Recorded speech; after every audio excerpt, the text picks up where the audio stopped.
it just feels like they're firing on all cylinders right now. Like you've talked about the defense making plays left and right. Special teams has been outstanding. Right. And then obviously Brock's been amazing. And all these guys are making plays. To me, it's Shanahan's ability when the team needs a jolt to call the right play. The flea flicker is going to get all the love. Yep. And it's a touchdown play. It's a huge play. They needed to, it was 7. They were going back and forth. Well, there was some turnovers. Using Dallas speed against them. Huge play. After the CMC big hit, right, B? They get an automatic first down, okay? They run the ball with CMC, and Van Der Esch makes a great play. It's 2nd and 12. And it's like, all right, there's speed. You're talking about using the speed against them. Here comes a CMC little screen pass that Brock delivers perfectly. And boom, automatic jolt. It's those types of plays where Shanahan's in his bag and him and Purdy are in cohesion and they're dialing up the right play at the right time when the team needs a jolt. Like right now, name me a better play caller in the game than Shanahan. No, it's Shanahan and Mike McDaniel and Andy Reid.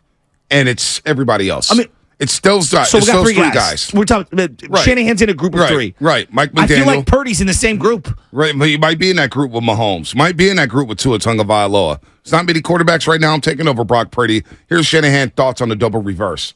We just walked through it once. It's been in for a while. We ran in the NFC Championship last year. Didn't look as good. Christian was at quarterback. That was second half. Detroit ran it earlier in the day. They scored to Laporte on it, so something we've had in for a little bit. We just walk through it throughout the weeks. I mean, every week, and keep it up for when we need to call it. Did you see the Detroit? Yeah, I saw it before the game. Did that kind of encourage you to call it? It was based off what we were going against today. We planned on calling it, but it definitely, seeing it work for someone else gives you more confidence. And then here's Shanahan sensing that the team was locked in all week. Yeah, I did. I was real excited about us this week. I knew it was our biggest game as far this year, as far as nationally and just media-wise and the hype. And sometimes you get worried your team might get too up for stuff. But just watching them all Wednesday, Thursday, Friday, they were so locked in all week. They didn't make too big of a deal of this game. They seemed so ready to go. And kind of from a coaching perspective, we didn't feel like we had to do much all week, but just coach them, show the film, put in a game plan, and our guys were ready. As Posey and P-Town said last Friday, this isn't a statement game. It's strictly business. It's just Shanahan. It's strictly business. Very business-like. This is what we do. We beat you up, and we're dropping 42. He dropped 42 yesterday. Again, 30, 30, 30, 35, 42. I mean, look, I was like, they have the capability of averaging 30 a game this year. Yes. I didn't think it'd look like this. I mean, I didn't think they'd be benching Brock Purdy with 13 minutes to go in the fourth quarter. I didn't think they'd have their backups in early in the fourth quarter of these football games. It looks completely different. This team is clicking, man. Clicking. Bonte, the second they got a multiple touchdown lead, it felt like Dak was done. Done. Because you can't go one-dimensional against the 49ers. Done. Once you can't run the football, and Done. Dallas had no success. Tony Pollard, I'm not sure if he's the same right now, but it doesn't matter. He was getting hit. He was loose with the football. He's not a star running back. He didn't want to be there. No, he's a special team running back. Yes, he needs exactly. another bell cow there. Exactly. But the Dallas Cowboys averaged 3 yards a carry, and a lot of those yards came in garbage time. Tony Pollard, 8 carries, 29 yards. And a fumble. On his best run. Dak Prescott, 1 carry, 2 yards. He didn't want to leave the pocket. Deuce Vaughn, too small to play in this football game. They haven't allowed a 100-yard rusher in 32 straight games, this 49ers defense. So all of a sudden, you can't run the football, and you're going to tell Dak, hey, we're going to sit back and throw it every single time. Yeah, that's a recipe for a disaster, and that's a recipe for a loss against this team. And I thought Armstead and Bosa combining for that sack early in the game on third down to cause a punt. That was like, oh, we're going to be here all day. And you could feel that Dak was feeling the pressure more than what was there. Whereas Purdy, when he feels the pressure, the guy just steps up. Look, if I just swap quarterbacks, the game's closer. Like it just I don't know how other ways I could have to quantify it or explain it to people. Brock's the real deal, dude. Whatever the hell Shanahan said at the beginning of the year, he's right. Moving off of all the guys that they did and finding this guy, you could say it's a stroke of genius, a bit of luck, everything in between. Doesn't matter. He's here. Doesn't matter. I mean, he is running this thing at the highest level. I can't believe how good this offense looks. Look, Philadelphia, they had 37. They had 37 minutes and 55 seconds of time of possession yesterday against the LA Rams. Basically, he had the ball for 38 minutes. And but the way they possessed the football, it felt like yesterday they were really trying to protect their defense. Squeeze it down. Because they're going to shorten the game up. Yes. But also their defense with their linebackers and safeties right now, they're struggling in Philadelphia. Yeah. They can't stop the pass. So they felt like they controlled the ball in terms of just, hey, let's keep our defense off the field, shorten the game up, and let's protect them by running the football so well. The Niners are control of the football. They had the ball for over 37 minutes, and it's like, we're just doing what we do. Yeah. We can play our defense. We don't care. We'll score quickly and put our defense back on the field. So in the way that they're doing it, the way that they're playing and controlling the football is so different. Philly's protecting the defense, where the Niners are like, we just happen to control the ball because we just want to get out of here and be healthy. Yeah, no, there's no doubt. I'm going back to the quarterback play, B, because it does feel like when I watch Dak, if he makes a mistake early, it's very difficult for him to overcome that. It's either he plays a good game or you can kind of tell early if he's off and he's just not the same, right? There are certain athletes that are like that. We see it in basketball. So some shooters are streaky, right? Early on, you can tell, oh, ball's going in. The truly greats are unflappable. And when I watch Brock Purdy, he got a couple balls knocked down by Hankins. He threw into traffic a couple times. He threw behind Ayuk. The next play, bang, bang, bang. He makes a play downfield. It's as if it never happened. So let me ask you this, because he's unflappable. Well, you haven't been this excited about a 49ers quarterback in a long time. So let me ask you this, and we can open up this to the phone lines. This question: are you ready to now say that Brock Purdy's your franchise quarterback? Is this a guy that's going to take us into the future for the next 3 years as long as he stay healthy? Yeah. Is this the guy now? Yes. Was last night the night where he convinced you that, hey, you know what? I got no doubts anymore. Was last night the night for you? They just kicked. It might have been. Well, first off, to say that all the stuff he did prior didn't impact what I was seeing last night, it was a lie. Like, it's everything. Right. It's like every test you put in front of this guy, he exceeds it. Yeah. But I'm being real with you. He looked great in that game in the second half. But that first drive of the second half, when they scored that little field goal and it's 21-10, you're saying, all right, here we go. This game's starting to get tight. Let's crank it up. That is a playoff team. Yeah. That is an elite defense. I know they're missing a player in Diggs, and that does make a difference. I don't want to pretend like that doesn't make a difference.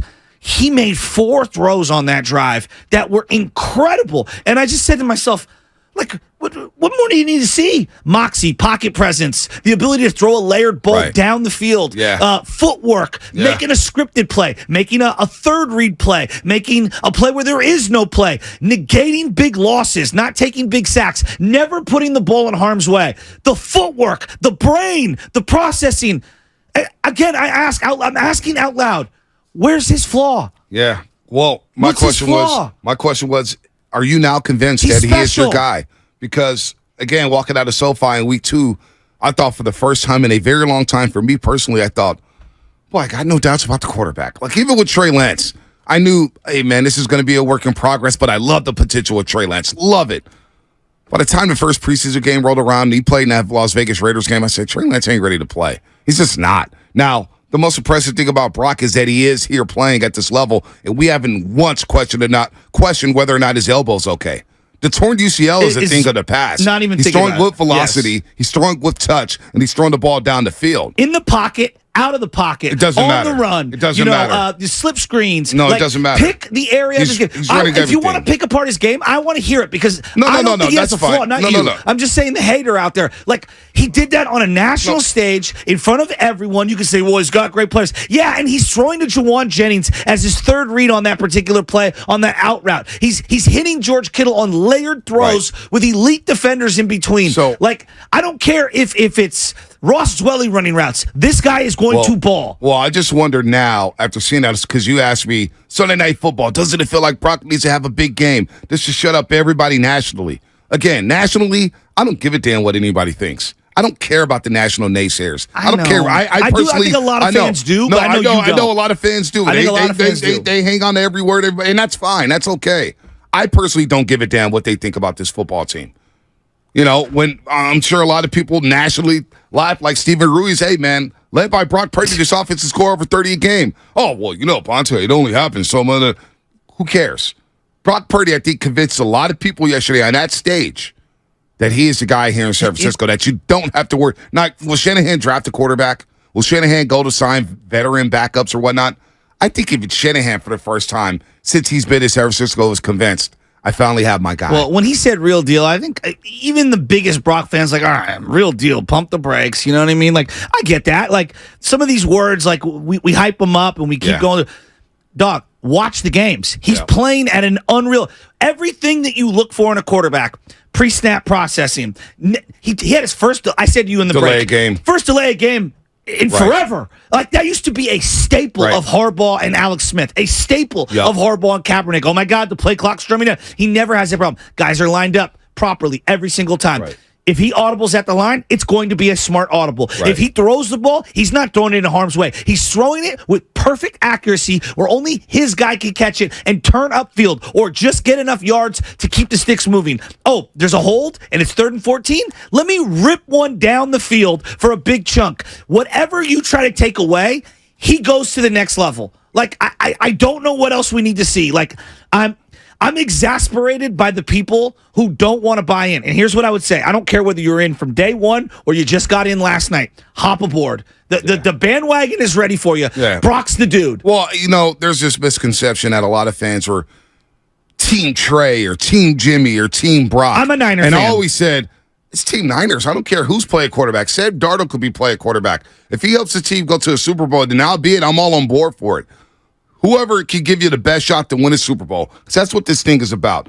Purdy with a career-high 4 touchdown passes yesterday, passer rating of 144.4. I don't really get into the passer rating stuff, but that's impressive. 4 touchdown passes, that's what I love. 17-24, 252 yards. It marked Purdy's 10th career regular season start. Through those 10 starts, he's completed 183 of it, 260 pass attempts for 2,369 yards. 20 touchdown passes Bonte. and a 70.4 completion percentage. That's what Brock Purdy has done in his starts. Bonte, do you know who went number 1 overall in the draft this year?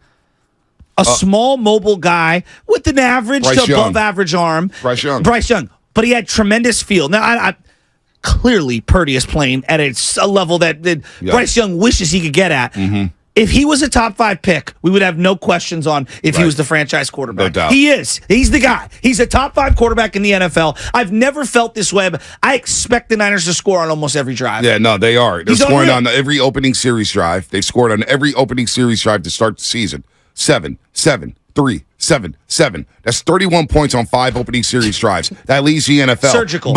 And by the way, the defense, they're holding up their end of the bargain because they haven't allowed a single point on any opening drive to start the season. Defensively, you're not allowing nothing to start the game. Offensively, you're scoring points on your opening drive to set the tone. So all of a sudden, you look up at the end of the first quarter, you're like, we either got a lead or we're tied in the football game. That's a hell of a feeling. Ponte. And then look at his second halves. He dismantles teams coming out in the second half. When he figures out your defense, he dismantles you. No doubt. I mean, I'm serious. Most consecutive wins by a quarterback to begin a career in NFL history. Brock Purdy now tied for number 2. Mike Livingston in Kansas City back in 68-69. And Mike Tomczak back in Chicago in 86-87 won 10 straight games to start his career. Brock Purdy just tied those guys. Number 1 on the list, Ben Roethlisberger, when he won 15 straight his rookie season.